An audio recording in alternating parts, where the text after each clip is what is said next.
we will start things off with head coach Mike Norris. Mike, a big semifinal on Sunday, your first as a head coach. Just go ahead and give us your thoughts on the matchup and the game.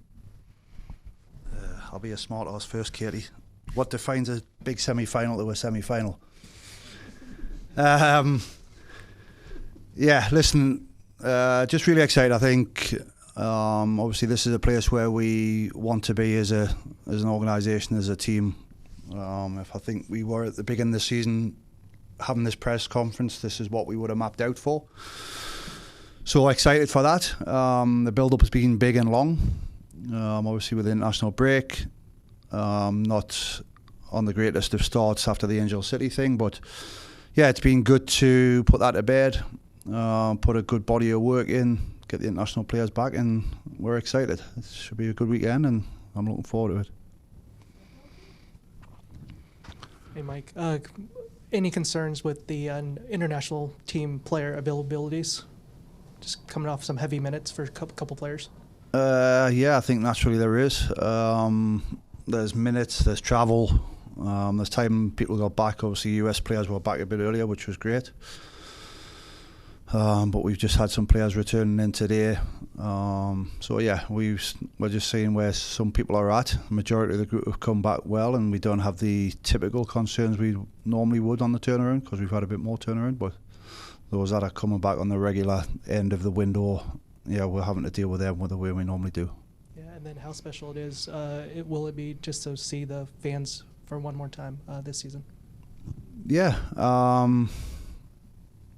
It's sometimes you forget what a privilege it is that we have, like showing up every week and having the fans and the support and the young girls and the families out there supporting us. So that's cool. And like I say, sometimes we lose track of that when you're in the weeds of the season. But we've had some pretty special moments here this year with the fans, and we felt the support through thick and thin, to be honest, when we've had some tougher games at home. So hopefully we can put on another good show and give them something to be proud of. But yeah, it's another privilege. Like I say, it's not something that should be taken for granted. Yeah, and then with that bye in the first round of the playoffs, you obviously got a bit more time with the team. What were some things that you kind of really wanted to focus on, given you had more time? And then was there anything that was that you were really excited to have more time to work on? I was excited to have some time for sure. I'd be naive to say we didn't do anything around defending wide areas after Angel City. I think, yeah, I'd be naive not to do that. So that was a body of work for sure. But in terms of exciting, I think there wasn't anything overly exciting in terms of content outside of that. It was just the ability to have some players around. Like Rocky was here. Reina was here, who often can go away on international duty, so it was nice to have them around in that setting, but just to have the contact time with that group, get after some things and hopefully plant the seed with them so they could then arguably teaching their peers as well from when the international players come back, so it's not like a huge learning curve when everybody's returning. Mike, obviously you guys faced Gotham relatively recently.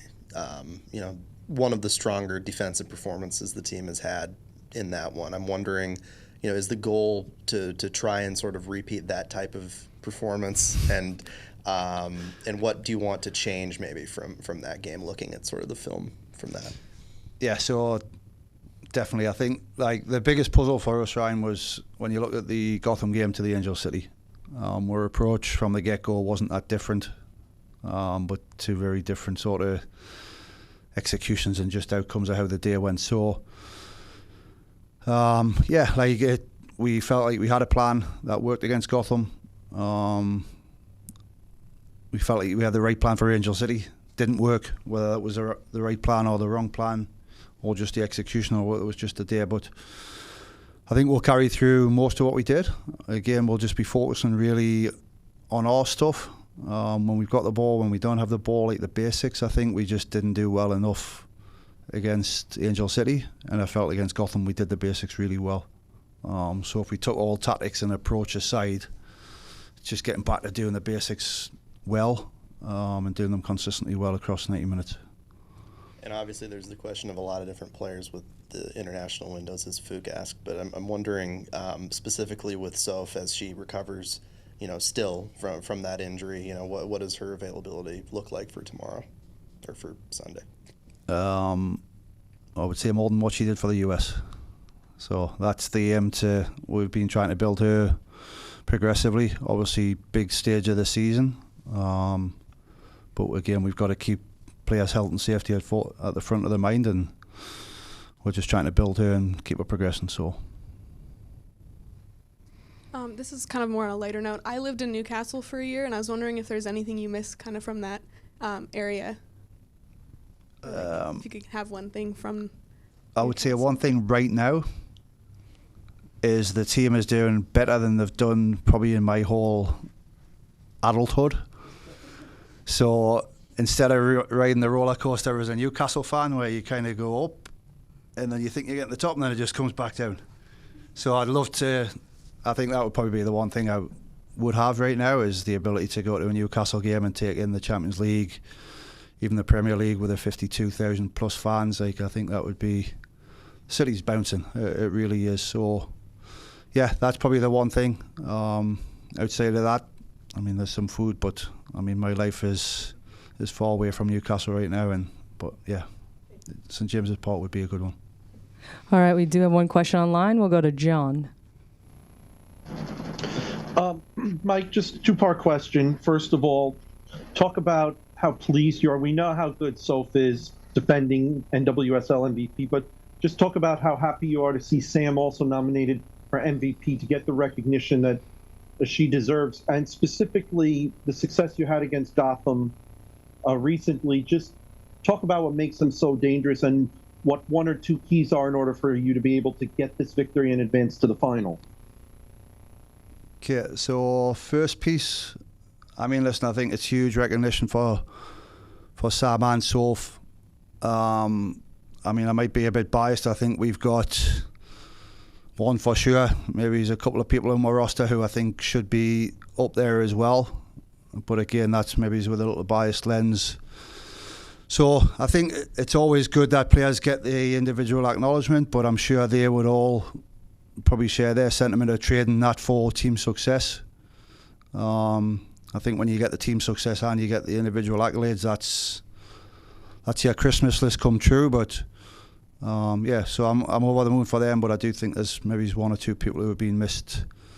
So I just want to share my acknowledgement to them.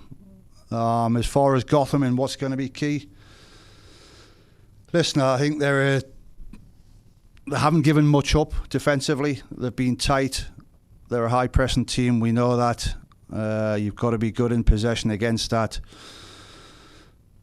We know they like to attack on the flanks. It's a big part of their game. They've got rotations that you have to deal with. Credit to Juan in terms of how he's developed that squad, and they've got a clear way of playing and an identity. We feel like we know that fairly well as outsiders, looking at the game from the outside perspective. But yeah, if I think of anything, it's defending well individually, one-on-one battles. And I do think if we win where attacking 1v1 duels, we'll be in a good spot just based on how they do like to defend. All right, it does not look like we have any other questions online, so we'll wrap it there.